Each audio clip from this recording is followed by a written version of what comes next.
ലാലേട്ടൻ എന്തിന് രാജിവെച്ചു? പ്രീണനാർഹമാം വിധം മതനാമം പേറിയിട്ട് കൂടി ഹരിത നവകേരളത്തിന്റെ സവിശേഷമായ സാമൂഹ്യ പരിരക്ഷയ്ക്ക് സിദ്ദിഖ് എന്തുകൊണ്ട് ഇരപ്പെടുന്നില്ല?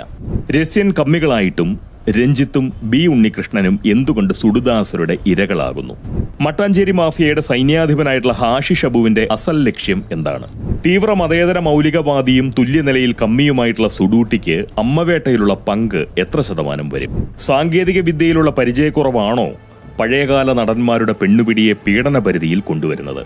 അമ്മവേട്ട നടത്താൻ മട്ടാഞ്ചേരി ലഹരി മാഫിയ നാരീ ബോംബുകൾ തന്നെ വർഷിച്ചത് എന്തുകൊണ്ടാണ്? പ്രധാനമായും ഈ 7 കാര്യങ്ങളാണ് പോങ്ങനെന്ന് പറയുന്നത്. അതിനു മുന്നേ സ്വല്പം മുൻകൂർ ജാമ്യം. ഈ സംസാരത്തിന് തെളിവുകളല്ല, പോങ്ങന്റെ വെളിവുകൾ മാത്രമാണ് അടിസ്ഥാനമാകുന്നത്. വെളിവ് പ്രകാരമുള്ള മുന്നറിയിപ്പ്. പോങ്ങ സമാനമായ വെളിവ് മണ്ടയിൽ പേറാത്ത കെ വെളിവർക്ക് അല്ലെങ്കിൽ വെളിവ് കമ്മികൾക്ക്, അതുമല്ലെങ്കിൽ പ്രബുദ്ധ വെളിവർക്ക് കാര്യം തിരിയാൻ സാധ്യതയില്ല. അതുകൊണ്ട് അത്തരക്കാർ പോങ്ങനടി കേട്ട് വെറുതെ സമയം കളയാതെ നിലപാടുകളുടെ തമ്പുരാൻ എന്ന് നവകേരളം ആരോപിക്കുന്ന ശൂന്യവിനയന്റെയും അതുപോലെ ലഹരി മാഫിയയുടെ പടനായകനും ഘോര സ്ത്രീ സംരക്ഷകനുമായിട്ടുള്ള ഹാഷിഷ് അബൂക്കയുടെയും ആസനങ്ങൾ സ്വന്തം നാവുകൊണ്ട് താങ്ങി താങ്കളുടെ ജീവിതത്തെ ധന്യമാക്കേണ്ടതാണ്.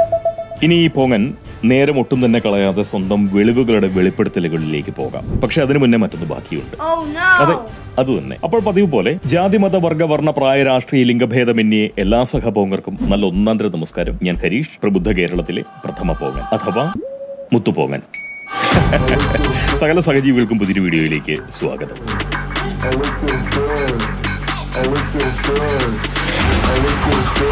ലാലേട്ടൻ രാജിവെച്ചത് എന്തോ ഒരു കുറഞ്ഞ കാര്യമായിട്ട് പലരും കരുതുന്നുണ്ട്. അദ്ദേഹം രാജിവെച്ചത് ഭയം കൊണ്ടാണെന്ന് മട്ടിൽ സംസാരിക്കുന്ന ഒരുപാട് പേരെ പോങ്ങൻ കണ്ടു. അതുകൊണ്ടാണ് ഇങ്ങനൊരു ചെറിയ കാര്യം പോങ്ങന് തോന്നിയത് പറയേണ്ടി വരുന്നത്. രാജിവെക്കാൻ ലഭിച്ച ഏറ്റവും അനുകൂലമായിട്ടുള്ള സാഹചര്യത്തെ വളരെ ഫലപ്രദമായി ഉപയോഗിക്കുകയാണ് ലാലേട്ടൻ ചെയ്തതെന്ന് ഉറച്ചു വിശ്വസിക്കുന്ന ഒരാളാണ് തീർച്ചയായിട്ടും ഈ പോങ്ങൻ. അമ്മയിൽ നിന്നല്ല, നാളെ അഭിനയത്തിൽ നിന്ന് രാജിവെക്കേണ്ടി വന്നാൽ പോലും ആ മനുഷ്യന്റെ മനസ്സിൽ നിരാശയോ ദുഃഖമോ നേരിയ തോതിൽ പോലും ഉണ്ടാവാനുള്ള സാധ്യതയില്ല. ലാലിന്റെ താരജീവിതം അദ്ദേഹം നേടിയെടുത്തതല്ല, പ്രിയപ്പെട്ട സ്നേഹിതരിലൂടെയും അതുപോലെ തന്നെ ചലച്ചിത്ര പ്രേമികളായിട്ടുള്ള പ്രേക്ഷക സമൂഹത്തിലൂടെയും ആ താരജീവിതം അദ്ദേഹത്തെ തേടിച്ചെന്നതാണ്.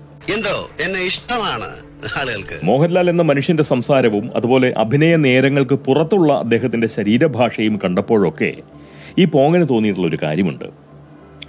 ജീവിതത്തോടുള്ള അദ്ദേഹത്തിന്റെ അടിസ്ഥാന ഭാവം വിരക്തിയാണ്. വിരക്തി. എന്തെങ്കിലും ഒരു നേട്ടം തേടി നടന്ന് നേടിയെടുത്ത ഒരാളാണ് ശ്രീ മോഹൻലാൽ എന്ന് എനിക്ക് തോന്നിയിട്ടില്ല, ഒട്ടും തന്നെ തോന്നിയിട്ടില്ല. സത്യത്തിൽ നടനായതുപോലും സ്വന്തം നേട്ടത്തിൽ കൂട്ടാൻ കഴിയാത്ത ഒരാളാണ് മോഹൻലാൽ.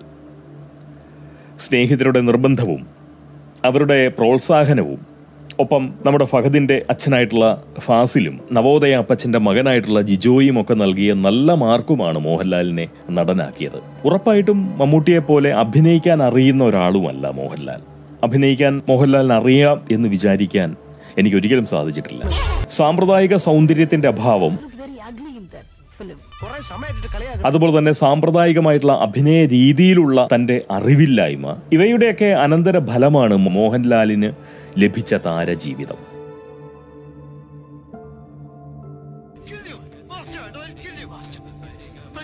പേരും പെരുമയും പണവും പ്രതാപവും ഒക്കെ പ്രകൃതി ആ മനുഷ്യന് നൽകിയതാണ്, അല്ലാതെ അദ്ദേഹമായി നേടിയെടുത്തതല്ല.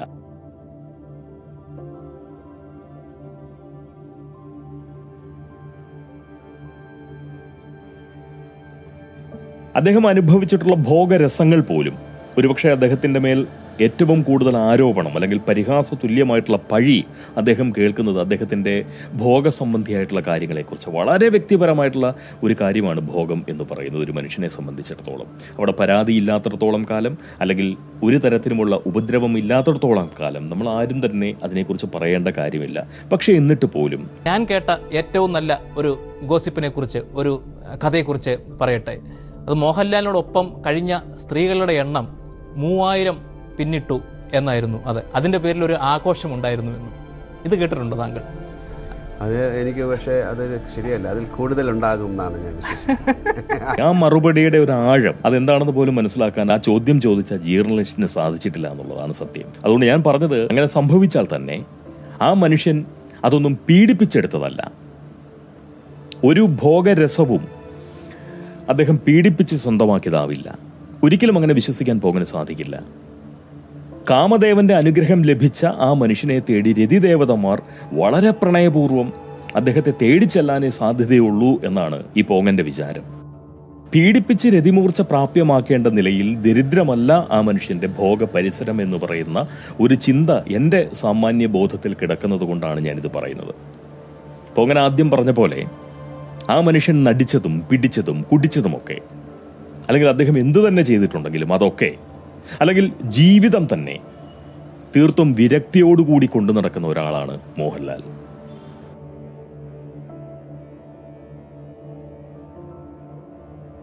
ഒരുപക്ഷെ വിരക്തിയോടുകൂടി മദ്യപിക്കാനും വിരക്തിയോടുകൂടി ഭോഗിക്കാനും വിരക്തിയോടുകൂടി ജീവിത രസങ്ങൾ ആസ്വദിക്കാനും അതല്ലെങ്കിൽ വിരക്തിയോടുകൂടി ജീവിക്കാനും കഴിയുന്ന ഒരു മനുഷ്യനാണ് തീർച്ചയായിട്ടും മോഹൻലാൽ.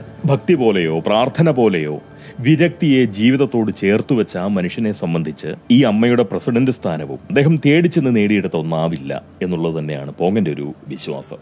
ആ പദവി താൻ വഹിക്കുന്നത് കൊണ്ട് തന്റെ സഹപ്രവർത്തകർക്ക് എന്തെങ്കിലും ഗുണമുണ്ടാകുന്നുവെങ്കിൽ അതായിക്കോട്ടെ എന്നതിനപ്പുറം അമ്മയുടെ അധ്യക്ഷൻ എന്ന അധികാരം ലാലിനെ ഒരു നിലയിലും മത്തുപിടിപ്പിക്കുന്ന ഒന്നാവാനുള്ള യാതൊരു സാധ്യതയുമില്ല. ഒപ്പം നിൽക്കുന്നവരിൽ തന്നെ വീഴ്ത്താൻ ലക്ഷ്യമിടുന്നവരുണ്ടെന്ന അറിവല്ല, അങ്ങനെ ഒരു ആലോചന മതി. അങ്ങനെ ഒരു ആലോചന മാത്രം മതി ആ മനുഷ്യനെ സ്വയം പിൻവലിപ്പിക്കാൻ. മോഹൻലാലിലേക്ക് തന്നെ ചുരുങ്ങിപ്പോകാൻ അതുമാത്രം മതി.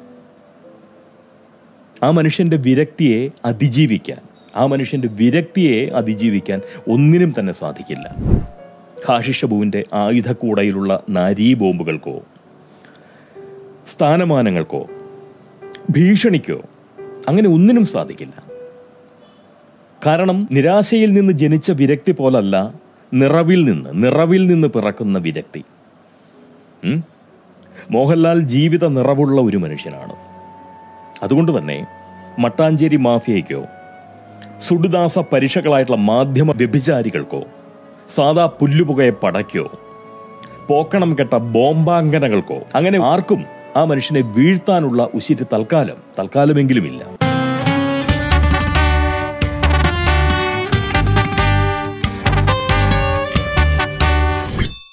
ഈ നേടാനായി തേടി നടക്കുന്നവരെ മാത്രം കണ്ടു ശീലിച്ച ഒരു സമൂഹത്തിന് നേടിയതെല്ലാം ത്യജിക്കാൻ മടിയില്ലാത്ത മനുഷ്യരെ മനസ്സിലാക്കാൻ സാധിച്ചു എന്ന് വരില്ല. അതൊരു സാധ്യതയായിട്ടല്ല പറയേണ്ടത്. സാധിക്കില്ല. നമ്മളിലൂടെ മാത്രം ലോകത്തെ കാണുമ്പോൾ, നമ്മളിലൂടെ മാത്രം അപരനെ കാണുമ്പോൾ നമുക്ക് തെറ്റുകൾ പറ്റാം. നമ്മളല്ല മറ്റൊരാൾ. മോഹൻലാലിന്റെ ജീവിത വീക്ഷണത്തെ മനസ്സിലാക്കാൻ കഴിവില്ലാത്തവർ അദ്ദേഹത്തിന്റെ ആ മകനെ ഒന്ന് നോക്കണം, പ്രണവ് മോഹൻലാൽ. ആ പ്രണവ് ഇന്ന് ജീവിക്കുന്നത് മോഹൻലാൽ ജീവിക്കാൻ ആഗ്രഹിച്ച ജീവിതമാണ്. പ്രണവിനെ പോലൊരു മകന് പ്രാണൻ പകർന്ന് ഇഹലോകത്തേക്ക് ആനയിച്ച മോഹൻലാലിന്റെ മാനം ഏതെങ്കിലും ഒരു നാരീ ബോംബ് പൊട്ടി മരിക്കുന്നത്ര ദുർബലമാണെന്ന് ധരിക്കുന്നവർക്ക് മാത്രമേ മോഹൻലാൽ ഭയന്നോടി എന്ന് പറയാൻ കഴിയൂ. കിട്ടിക്കാണില്ല അല്ലേ പോകൻ പറഞ്ഞത്? കുറച്ച് സാവധാനം കിട്ടിയാൽ മതി, പോകന്മാർക്ക് കിട്ടിക്കോളൂ. മോഹൻലാൽ എന്തുകൊണ്ട് രാജിവെച്ചു എന്ന് ചോദിച്ചാൽ അതിന് ഒരൊറ്റ ഉത്തരമേ ഉള്ളൂ. നല്ല മകനെ ജനിപ്പിച്ചവനായതുകൊണ്ട്. നല്ല തന്തയ്ക്ക് പറഞ്ഞു എന്നല്ല പറയുന്നത്, നല്ല മകനെ ജനിപ്പിച്ചവനായതുകൊണ്ട്. കാരണം അതിന് ചില്ലറ മനസ്സ് പോരാ, ചില്ലറ മനോഭാവം പോരാ. അല്പം കൂടി ലളിതമായിട്ട് പറഞ്ഞാൽ മോഹൻലാൽ ആയതുകൊണ്ട്. അതുകൊണ്ടാണ് അദ്ദേഹം രാജിവെച്ചത്. മറ്റൊരുവന്റെ ചെയ്തികൾക്കും ഈ മാധ്യമ പരീക്ഷകളുടെ മുന്നിൽ നിന്നുകൊണ്ട് മറുപടി പറയേണ്ട ഒരു കാര്യവും മോഹൻലാൽ എന്ന് പറയുന്ന മനുഷ്യനില്ല. അദ്ദേഹം രാജിവെച്ചത് വളരെ നന്നായി.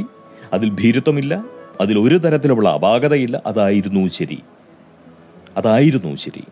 എൻ്റെ അഭിപ്രായത്തിൽ അദ്ദേഹം നാളെ അഭിനയം നിർത്തിയാൽ പോലും ഈ പോങ്ങനും ദുഃഖമുണ്ടാവില്ല.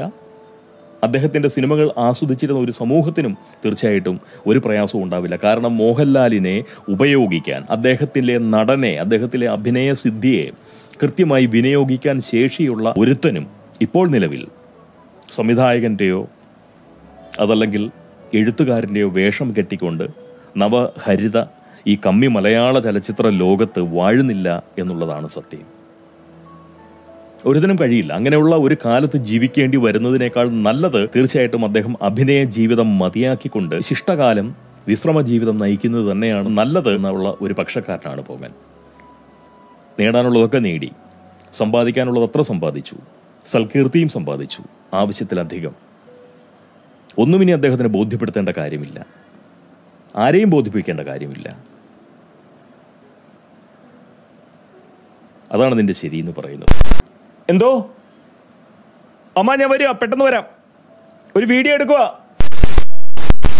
അമ്മ വിളിച്ചു. ഞാൻ ഒന്ന് പോകേണ്ട ഒരു ആവശ്യമുണ്ട്. വാസ്തവത്തിൽ ഇതിൻ്റെ ബാക്കി പിന്നീട് പറഞ്ഞാൽ മതി, പക്ഷേ ബാറ്ററിയും കുറഞ്ഞു തുടങ്ങിയിട്ടുണ്ട്. അപ്പോൾ ആ നിലയിൽ തീർച്ചയായിട്ടും നമ്മുടെ രണ്ടാമത്തെ പ്രീണനാർഹമാം വിധം മതനാമം പേറിയായിട്ടുകൂടി ഹരിത നവകേരളത്തിൻ്റെ സവിശേഷമായിട്ടുള്ള സാമൂഹ്യ പരിരക്ഷയ്ക്ക് നമ്മുടെ ഈ സിദ്ദിഖ എന്തുകൊണ്ട് ഇരപ്പെടുന്നില്ല എന്നുള്ളതായിരുന്നു വാസ്തവത്തിൽ പറയേണ്ടിയിരുന്നത്.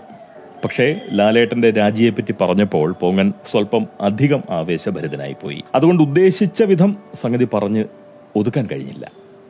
അതുകൊണ്ടാണ്. അതല്ലെങ്കിൽ ഞാൻ ഇതിനോടകം ഇതെല്ലാം പറഞ്ഞുകൊണ്ട് അമ്മയുടെ വെളിപ്പുറത്തേക്ക് പോകേണ്ടതാണ്. വിളിക്കേണ്ട പോലും സാഹചര്യം സൃഷ്ടിക്കാതെ എനിക്ക് പറഞ്ഞു തീർക്കാൻ പറ്റുമായിരുന്നു, പക്ഷേ സാധിച്ചില്ല. അല്പം കൂടി നാവടക്കം പരിശീലിച്ചിട്ട് ഹരിത നവകേരളത്തിൻ്റെ സവിശേഷമായിട്ടുള്ള സാമൂഹ്യ പരിരക്ഷയ്ക്ക് സിദ്ദിഖിക്ക എന്തുകൊണ്ട് ഇരപ്പെടുന്നില്ല എന്ന് പോകാൻ പറയാം നാളെ. പോങ്ങനെ കേൾക്കാൻ സമയം നീക്കിവെക്കുന്ന സകല സഹജീവികളോടും വളരെയേറെ ആദരവ് പോങ്ങനുണ്ട്. നിങ്ങളുടെ സഹനശേഷിയും സഹകരണ ബുദ്ധിയും ഭയാനകമാം വിധം ഉയർന്നതാണ്.